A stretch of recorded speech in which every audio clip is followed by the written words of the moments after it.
అందరికీ నమస్కారం అండి. మా గురువు గారు సుకుమార్ గారికి సార్ థ్యాంక్ యూ సార్ వచ్చినందుకు. ఏం మాట్లాడడానికి ఏమీ లేదండి, సింపుల్గా చెప్పేస్తాను. ఏప్రిల్ 30ని రానందుకు క్షమించండి, జూన్ 4న వస్తున్నందుకు ఆశీర్వదించండి. Thank you so much. Peddi చాలా కమర్షియల్గా ఎమోషనల్ రైడ్ సతీష్ గారు చెప్పినట్టు మీ అందరి హృదయాలకి చాలా దగ్గరగా ఉంటాడు పెద్దిగాడు. పెద్దిగాడిని హృదయంలో తీసేయడం అంత ఈజీ కాదు. థ్యాంక్ యూ అండి, thank you so much. June 4న నా ప్రేమనంతా చరణ్ సార్ మీద చూద్దరు, కానీ ఈ అవకాశం ఇచ్చిన చరణ్ సార్కి థ్యాంక్ యూ సో మచ్ అండి. Thank you sir. Buchibabu garu, మీరు చూడ్డానికి ఇంత సైలెంట్గా ఉంటారు, కానీ సెట్స్లో ఇంత మంచి యాక్టర్స్ని, ఇంత పెద్ద యాక్టర్స్ని పెట్టుకొని ఎలా డీల్ చేయగలుగుతున్నారు? ఎలా ఉంటారు? ఎలా మేనేజ్ చేయగలుగుతున్నారు?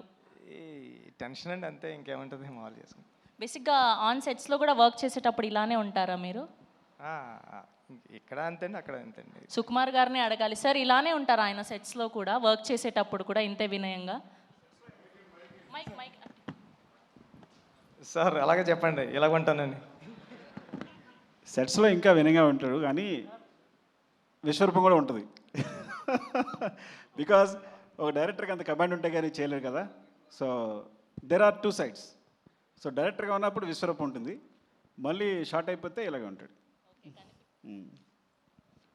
కనిపించని నాలుగో సింహం, రెండో సింహం లాగా సెట్స్లో వేరే బుచ్చిబాబు గారు కనిపిస్తారనమాట. ఓకే, సో ఈ వేదికగా రామ్ చరణ్ గారి ఫ్యాన్స్కి ఏమైనా చెప్పాలి అనుకుంటున్నారా? చరణ్ సార్ని దీంట్లో పెద్ద క్యారెక్టర్లో చరణ్ సార్ని మర్చిపోవడం అంత ఈజీ కదండి. చాలా అంటే చాలా మీరు ఇష్టపడిపోతారు పెద్ద క్యారెక్టర్ని. థ్యాంక్ యూ అండి, థ్యాంక్ యూ సో మచ్.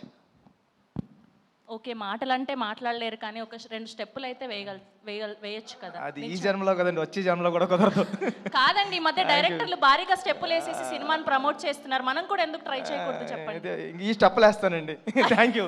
అయ్యయ్యో, థ్యాంక్ యూ అండి, thank you so much. So 4th జూన్న మనం పెద్ద వరల్డ్ని చూడబోతున్నాం.